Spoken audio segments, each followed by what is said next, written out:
Hi folks, on this short, this is a quick book review. I always tell people to read these kinds of books. It's The 11th Hour, very good book, by Tyler Woods.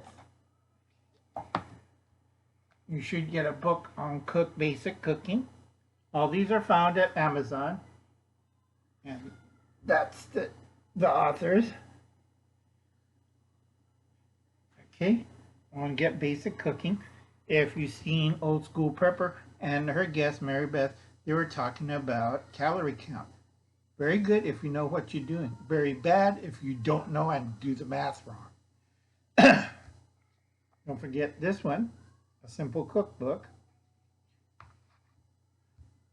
And then a lot of people ask me Prepper, Survivalist, and this is what I always tell them by